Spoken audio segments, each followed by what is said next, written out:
How is it going, Bears fans? Welcome back to another episode of the Bear Down podcast, where we talk everything Bears every day of the week. Today, we kick off our Week 16 coverage, looking at the Bears' matchup with the Jacksonville Jaguars. December 27th, 2 days after Christmas, the Bears will head to Jacksonville to take on the Jaguars. So let's break it down. I am your host, Chris Malpe. Today, I am joined with my co-hosts to the right of me, Parth Shaw and Jaylen McClinton. Guys, heading down south, Parth, you and I were arguably supposed to be at this game if it weren't for COVID, but we're playing a team that has lost 13 straight. But before we get into any of that, how's it going? Doing pretty good. Just waiting for the Bulls game, I guess. The Bulls kick off in an hour, so excited for that. That's about it. Jaylen's about to explode with joy. I waited 9 months since this, bro. Like, give me it. What was it, 280-some days? Bro, yeah, last time the Bulls played before the preseason, obviously, was March 10. Okay. Do you know how many days that was? No. I think it was 280-something they posted today. I'm terrible at math. Yeah, well, all right, let's hop right into this. The Bulls season is kicking off, but as of right now, if everything stayed how it was, the Bears have 2 games left, but we're still going to cover them. 7-7 Bears, 1-13 Jacksonville Jaguars. ESPN's matchup predictor is going to give the Bears a 69.5% chance to win this one. Jacksonville at 30.3%, as Jaylen cracks a smirk because he is immature and still in high school.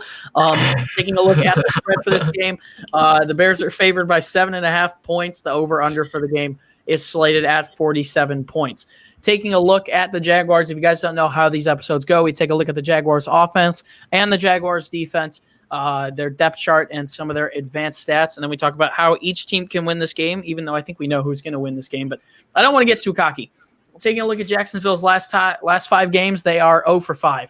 We all know that. They have lost 13 in a row. Offensively, one of the worst units in the league, one of the units that has been worse than Chicago's. They have scored 19.6 points per game, but they still have been able to rack up a decent bit of yards, 348.1 yards per game, 248.8 through the air for a combination of Jake Luton, Gardner Minshew, and Mike Glennon, obviously former Bears legend. And they have averaged about 99.3 on the year on the ground. It's been a great year for the undrafted rookie James Robinson, and we're about to get into that and much more.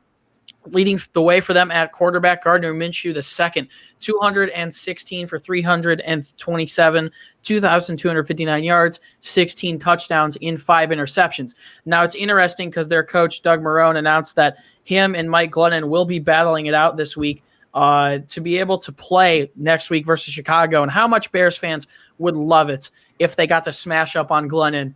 I think it's well-deserved for how his time in Chicago went. So taking a look at him this year, he's 61 for 100, 600 yards, 3 touchdowns, and 3 interceptions. So we'll see who ends up playing for them this week. Should be interesting. I think all of us here want Glennon. I think Minshew's also a more talented quarterback, but Glennon's been all right this year.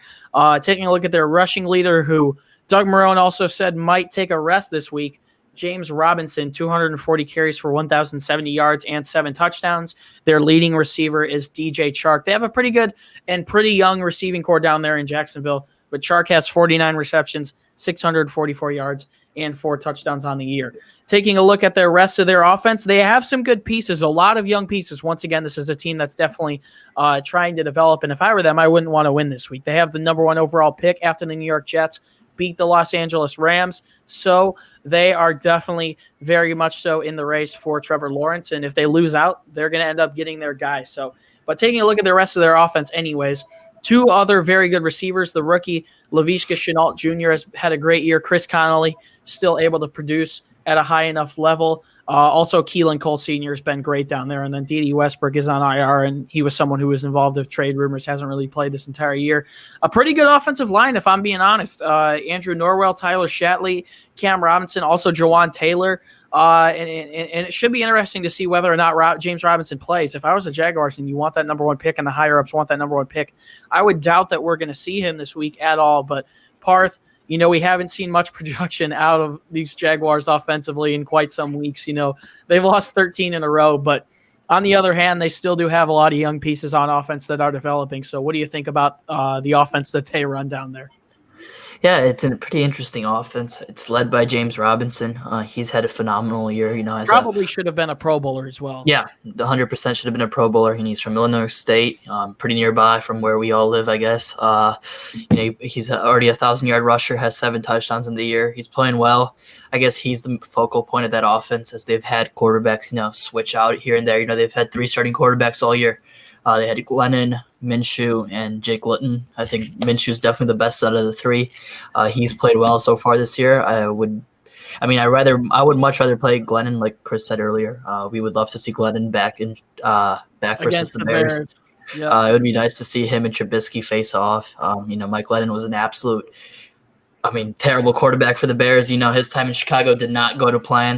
It was an absolute waste of money, but I feel like it would be fun to beat up on Glennon. They do have a good wide receiver core. I think it's young, DJ Chark out of LSU. I think it's his 3rd year in the league. He's impressive, but again, their quarterback situation isn't the best. That offense is limited, and again, it's a team that's lost 13 straight games that I bet wants to lose out to draft Trevor Lawrence. So I bet they're not going to come in and try to score many points on Chicago, especially this defense. I think this is a game where maybe they try to pad their stats, try to get some turnovers. I think that'd be nice.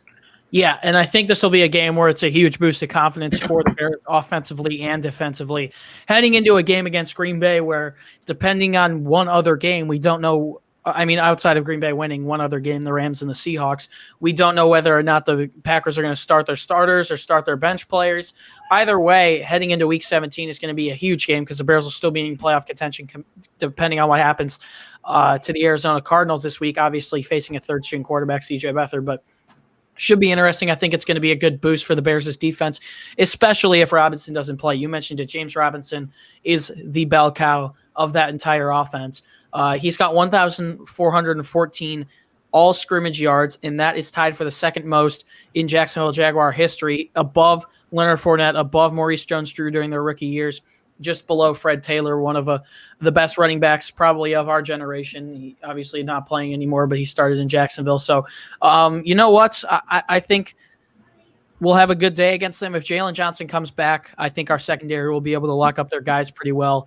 And then once again, I got a feeling that it's going to be Mike Glennon at quarterback just because Marone said that they're a little bit worried about Minshew and it's going to be battling it out. But, Minshew's been good in the past. He's been absolutely horrible in the past. And I think either way, I'm not too worried about who they got at quarterback. I think this should be a big game for the Bears' defense, especially if James Robinson doesn't play, because I don't even have a clue who their running back 2 is. So, Jaylen, I'm going to pass it around to you. The focal point for me and Parth talks about the Jacksonville offense has been James Robinson and how he leads that entire offense and probably should have been a Pro Bowler. So what do you think about what this Jags offense brings to the table? So first, when talking about James Robinson, he obviously is their best player on the offense, other than DJ Chark. Actually, James Robinson grew up an hour away from me. I actually seen him play a high school football game when I was like 12 or 13. I didn't know it was him at the time, but, just actually, I just looked up what high school he went to, and it was him, which is actually crazy. So he's always been good even back in high school. He was obviously good at Illinois State. Obviously he went undrafted, but he got the number 4th pick released because he was playing better than him. So he's obviously their best player. He's their bell cow. He's probably going to miss this week, which is going to hurt them. So other than that, like you said, they've been having a whole QB situation. Right now they're battling out between Mike Glennon and Minshew for the starter, who's going to play against. And I'm sure they want Trevor Lawrence next year. If I was them, I wouldn't pass up on that. Yeah, right now you're winning the Trevor Lawrence sweepstakes, and if I were you, I wouldn't try to win a game. Like, you got lucky that the Jets won a game, because I honestly thought the Jets were going to go 0-16, and for them to beat a good Rams team, you got a blessing. Don't mess it up and don't kick the Bears out of the playoffs. Exactly. Just like we need a win, and you just need to keep losing. So just come to a mutual agreement. You let us blow you. That's what I said. I put on Instagram earlier this week. Why didn't you guys just concede? Gives us a week to get everyone healthy. But I do think it'll be a good confidence booster, hopefully, for Trubisky and the troops. It would have been so cool just morally to see Foles versus Glennon playing against their old teams, but we're gonna have Trubisky in this one, the one who obviously succeeded Glennon in Chicago, and hopefully he can beat down on his former predecessor. That's why I low-key do not want to play Mike Glennon, because what if he just This is the team that released me and drafted a starter. Oh no, the amount of money I'm gonna go crazy. I'm gonna throw nothing. 4 touchdowns. I'm just praying that doesn't happen. Mike Glennon does not owe Chicago anything after that contract. But let's get on to Jacksonville's defense now. Taking a look at their last 5 games, they allowed 40 to the Baltimore Ravens, 31 to Tennessee, 27 to Minnesota, 27 to Cleveland, and 27 to Pittsburgh. They've had a couple other games this year where they've gotten absolutely blown out, but they've allowed 30.2 points per game, easily the most of any opponent the Bears have faced this year. They've allowed 424.6 yards per game. I think that's second to only the Tennessee Titans the week that the Bears were heading into them. 278.1 passing yards allowed per game on average, and 146.5 rushing yards allowed per game. I think it's going to be another huge game from David Montgomery where the Bears absolutely just feed him the rock. But taking a look at the Jags' defense, it's not a lot of players that you would expect to know. But there is a couple familiar faces, a couple young faces, a couple that are going to be missing this game. Obviously, we know that great defense that they had a couple of years ago, led by Calais Campbell, Yannick Ngakoue, Jalen Ramsey, all separated now. Barry Church, also a great player on that team, but a lot younger of a defense now, and I really don't know a lot of these names, if I'm being honest. Caleb Von Chiasen leads the way. He was one of their top picks. Aaron Lynch, former Bear, ended up going there. They've got Josh Allen on IR, one of the players that I know on that defense. Also, DJ Hayden on IR, and their first-round pick, CJ Henderson, also on IR. But taking a look at the rest of their defense, Miles Jack, Joe Schobert, and Trey Herndon are probably the only players I know when taking a look at the rest of that defense. I don't know much of their secondary at all. But I would assume it's going to be an easy, smooth running day for the Bears offensively. But, they've caused some teams to have some troubles. In the past, they did a good job neutralizing Dalvin Cook and forcing that game to overtime with Minnesota, but Minnesota, the wheels are kind of falling off there after week 15. But you know what? I think it'll be a pretty good day for David Montgomery. I think Trubisky, once again, will be able to take what's there for him, not essentially hopefully make it hard. And I think the Bears will be smooth sailing offensively in this one. Jaylen, I'm going to pass it around to you. What do you think about this Jags defense, and what type of success do you think the Bears will have offensively on Sunday? I'm just thankful that we never got to play Jacksonville, because I think that at that time that defense would have completely destroyed us. None of those guys are there other than Miles Jack, but he's not a game changer. He's not that type of playmaker, but he is obviously probably their best defensive player right now, other than CJ Henderson, who they just drafted out of Florida with the 9th pick, but he's on IR, so we won't see him. We won't see him on Sunday, so I'm really not afraid of anybody on this defense at all. They obviously They obviously lost 13 weeks straight for a reason. You have to give up a lot of points. Or you have to give up points for you to lose. So I'm not really scared about this defense. Like you said, hopefully this is a confidence booster for our offense that's been playing well recently. 30-point streak. And in the last 3 games we played, they all against bad teams, but that doesn't really matter to me. We need to have another confidence booster, put up like another 30 points so we can go and play Green Bay, and hopefully compete for a playoff spot. So, like I said, hopefully we can get David going. He's 94 yards away from 1,000. So hopefully we can continue to feed him the rock, get him going, prepared for next week, and as well with Mitchell. Continue to do his best for him, get him out the pocket, make him feel comfortable. And don't try to make him a pocket passer, because that's not what he is. That's Bill Lazor has been able to use Mitchell's strength, and that's why he's been playing well, as well as the offense in general. So as long as we can run the ball, move the ball in general down the field, I think that we should have a very good day on offense. Yeah, and whether or not Mitchell Trubisky returns to Chicago after this year, it's still up in the air. If we don't make the playoffs, I'm sure he definitely doesn't return. If we make the playoffs, I'm sure he still doesn't return, because even if the Bears offer him a contract extension, he probably will get offered more money, a lot more money elsewhere, I would assume, because he's doing a pretty good job creating a resume for himself right now, at least to go and be a backup or compete for a starting job elsewhere. So, Parth, if Trubisky's time to Chicago does come to an end, this is some of the best offense we've seen from the Bears in the last couple of years since we started this podcast. One of the best offenses in the NFC throughout this month, as well as one of the best in the division, I think, only behind, not even behind Green Bay. And I think this game, personally, in Week 16 would be a perfect confidence booster for Mitch heading into a really big Week 17 game, whether or not the Bears win. If they go down, they'll finish 8-8. If they win and don't make the playoffs, they go in 9-7. So, what do you think about Jacksonville's defense, and what will this do for Mitchell Trubisky's confidence in this game? This Jacksonville defense surprisingly has played some teams tough. This Minnesota game, it was right down to the wire. I think they went to overtime. Jacksonville lost 27-24. I think week 2 of the season, the Jacksonville Jaguars took the Titans 33-30, so that was another close game. And then against the Browns, they took it down to the wire, 27-25. So this Jacksonville team has played some tough, close games, but there's been times where they've been blown out. Another game that they played close against was the Packers, 24-20. So there have been instances where the games have been close. I think the Bears just have to do what they've been doing on offense the last couple of weeks. Like you said, it's one of the best in the NFC right now. If you look at it the last 4 weeks, I think the Bears offense has some of the best stats in the NFL, one of the most touchdowns, converting first downs at the highest rate possible. So, the Bears offense has been playing well. I think this game is a game where you take advantage of this 1-13 Jacksonville Jaguars team. Prepare well, play well, score as much as you can. Get as much reps in, practice in before that big game against the Packers.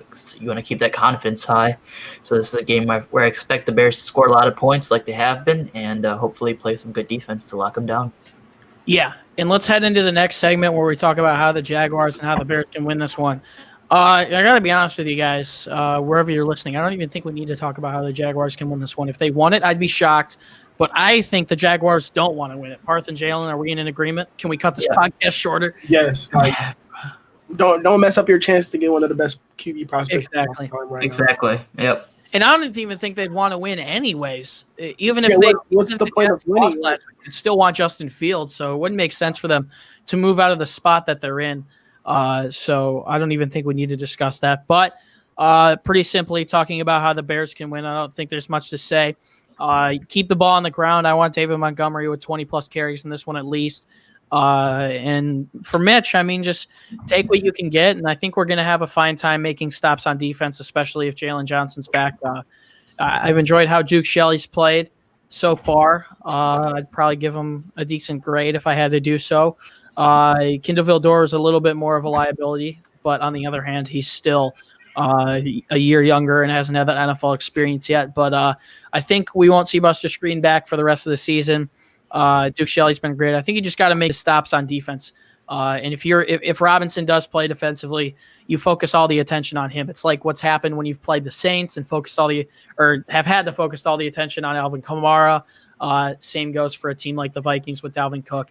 He's their star power. He's their X factor. And if he does play, slowing him down is going to be the only key to winning this one. So, Parth, I think we're in agreement here. How do you think the Bears have to win this one? Yeah, like you said, run the ball with Montgomery 20 times. It's been working. Run the ball Montgomery every play. Every play if you want to at this point. Spencer Ware in there. It's true. Yeah, he's a workhorse back of this team. He's playing really well. 32 carries last week for 146 rushing yards, 2 touchdowns. He's on fire. I think you got to give it to the hot hand. So is Mitch Trubisky. He's playing well the last 4 games. His passer rating's over 99.7, I think, currently around there. He's playing well, playing mistake-free football. I know he had that 1 interception last week in the red zone, but other than that, I think he's playing really well, making the right throws, the right decisions, just doing what the defense gives him. And I think that's what's working. I think he's taking charge of his career. Hopefully he keeps it up. Hopefully we can stomp roll these Jaguars, because I would love to see that before we beat up the Green Bay Packers. Yeah. And that's quite a bold statement, but we'll get on to that. It also depends on whether their starters or backups are playing. So, Jaylen, before we close this one off, I think Parth and I covered most everything we needed to cover, but what do you think the Bears have to do here if they want to secure a win and move back above 500 for the first time in a couple of weeks? Like Parth said, just give the ball to David Montgomery and let this offense continue to be the strength of this team right now. I don't think in the last 2 years we've said the offense is the strength of the team at any point of the season. So that's what they are. Continue to let them, be the strength and put up these points so we can continue to roll and push for the playoffs. But definitely do not overlook the Jaguars. I know how we just basically kind of talked about how bad they were, but it's the NFL. The players, the fans, and probably I don't even know if the Jacksonville players that are signed to the team next year would want to win, though. I'm being honest. If I was on a 1-13 football team and said, we can get Joe Burrow of next year, a player that might be better than Joe Burrow, and we could be back in contingency next year, and if you win a game, you could lose him, and no one knows how Zach Wilson or Justin Fields could pan out in the NFL. I don't know if I'd want to. We say that as fans. Like, if the Bears were in this situation, just lose out, go 1-15. But, as quarterback. But these are NFL players. They play to win. They're playing for their jobs. You going to 1-15. It's not. You might lose your job because of how bad the team was. So they always play to win. That's why the Jets played better than the Rams and ultimately got a win and took them out of the Trevor Lawrence sweepstakes. But please don't overlook them, because if the Bears lose this game, if this is the game that kicks out the playoffs, because we overlooked the Jaguars. You don't understand how mad Bears fans would be. Oh, I think Nagy and Pace would need to be fired the next day, and we go back to making our negative content on this channel. And we don't want that to happen. So that'll pretty much do it for Meet the Opponents. Week 16, the Jacksonville Jaguars. Once again, as Jaylen noted, you can't come into this game with your foot not on the gas pedal 100%. And in any sport, in basketball, in hockey, in soccer, in baseball, in football, in any sport, any team can beat any team on any given day. So you cannot take any opponent lightly. If you guys want more content from us, head over to our website, beardown.com. We're posting our Week 16 coverage, getting ready for Bears versus Jags in the sunny states of Florida. If you would like to find us on social media, check out @BearDown on Instagram and Twitter. You can find us on there. It's a great way to see what we're posting. We're announcing a Christmas giveaway very soon. We want to give back to you guys as much as possible. So be sure to go check out our website to find out how to enter that giveaway. That'll be announced very, very soon. Looking to get that done by New Year's.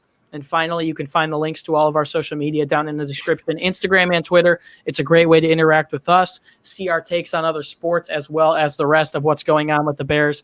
And you can always chat with us. Our DMs are always open for ideas. If you guys ever want to suggest anything to us, we will be live streaming this game in Week 16 on December 27th. So wanted to point that out early in the week. But Parth, Jaylen McClinton, this season has absolutely flown by. It's crazy that we're already at the end, and depending on what happens, we can only have 2 more weeks doing this gig before we head back into our off-season coverage. But any last words before we close this one off? Yeah, hopefully the Bears can pick this one up. It's a pretty, easy one, but again, you cannot overlook any games like the Jets won this weekend against the Rams. But yeah, I think the Bears are going to win this one comfortably, and on to Green Bay. Like what Parth said. Parth saying not to overlook an opponent. He just said on to Green Bay. On to Green Bay, baby. I mean, that's a factual statement right there. But yeah, please, like I said, don't overlook the Jags, because they could come in wanting it more than the Bears do and whoop us. And we all don't want to see that happen, because we're all going to be very livid. So, bear down. See Reg. The Bulls are about to play in 35 minutes, and I cannot wait. But that's about it. Go Bulls. That is for sure. This podcast is closing in on 23 minutes, and I think for every Meet the Opponents we've done without a guest, this is the longest somehow. And we were not even doing this video because we didn't even know if we wanted to do it. But I guess we're paying proper respect to the Jags, and we're paying quite an amount of respect to the Jags. Let's go get a win. It's been a pleasure to be your host. Once again, my name is Chris Malpe.